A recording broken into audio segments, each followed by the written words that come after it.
Brigadier साहब, आपकी तरफ आऊँगा और मैं आपसे ये जानना चाहूँगा कि पाकिस्तान के वज़ीर ख़ारजा की जानिब से मीडिया टॉक की गई, प्रेस ब्रीफिंग में बताया गया कि तामीरी बातचीत हुई, तामीरी तौर के ऊपर मुज़ाकरात हुए और ईरानी वज़ारत ख़ारजा के जो तर्जुमान हैं उनकी जानिब से भी बयान सामने आया कि कुछ निकात के ऊपर जो है वो मुकम्मल इत्तेफाक हो गया, लेकिन अमरीका की कुछ ज़्यादा शराइत सामने आ गई थी जिसके बाद जो है वो मामला जो है वो गंभीर हुए और किसी हतमी नतीजे पर नहीं पहुँच सके।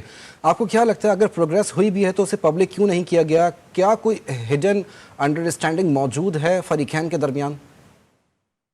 देखिए, दो बातें तो ये हैं कि देखिए इतने अरसे के बाद 4 दिहाइयों के बाद अमेरिका और ईरान को पाकिस्तान ने एक छत के नीचे बिठा दिया। ये बहुत बड़ी कार्रवाई थी, बहुत बड़ा तरीका था, बहुत मुश्किल से बिठाया इसकी। और उसके बाद अगर आप देखें तो वहाँ पर बड़े अच्छे तरीके से बातचीत भी हुई है, दोनों ने एक दूसरे के पॉइंट ऑफ व्यू भी अंडरस्टैंड किए।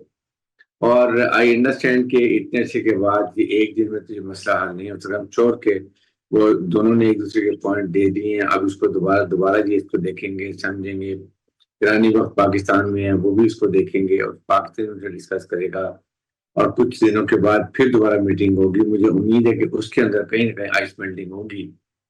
और डेडलॉक, हालांकि आई थॉट कि ईरान ये न्यूक्लियर के ऊपर तो सारा ईरान ने पहले ही कह दिया था कि हम तैयार है। 460 किलोग्राम जो हमारा एनरिच्ड यूरेनियम है वो हम कहीं भी रखवा सकते हैं जहां ईरान कंफर्टेबल होगा किसी मुल्क में। और उसके बाद हम 3% जो दुनिया को अलाउड है IAEA की तरफ से कि वो मेडिकल के लिए और एनर्जी के लिए, वो हम बिल्कुल उसको करेंगे और हमें अलाउड है under international atomic energy commission की इंस्पेक्शन के अंदर।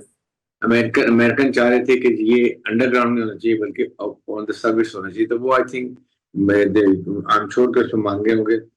सेकेंड इरिटेंट होगा ये स्ट्रेट ऑफ हॉर्मुज के ऊपर। अमेरिका उस पर अपने इन्फ्लुएंस चाह रहा था, मेरे ख्याल में उस पर भी थोड़ा सी टाइम लगेगा।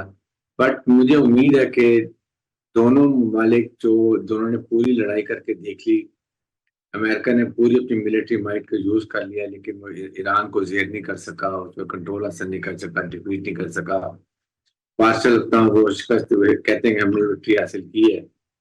तो इसलिए मेरे ख्याल में दे रियलाइज कि ना हल इसका टेबल में बैठ के होगा और एक आध हफ्ते में मेरे ख्याल में जरूर कहीं ना कहीं दोबारा मुलाकात होगी और पाकिस्तान भी उसमें सालिसी किरदार अदा करेगा। छोड़ दीजिए, अभी यही चीजें शुरू हो जाएंगी, दोबारा बातचीत होगी और कुछ अरसे के बाद उम्मीद करनी चाहिए कि दोबारा बैठेंगे और फाइनली इसको कंक्लूजन तक लेके जाएंगे।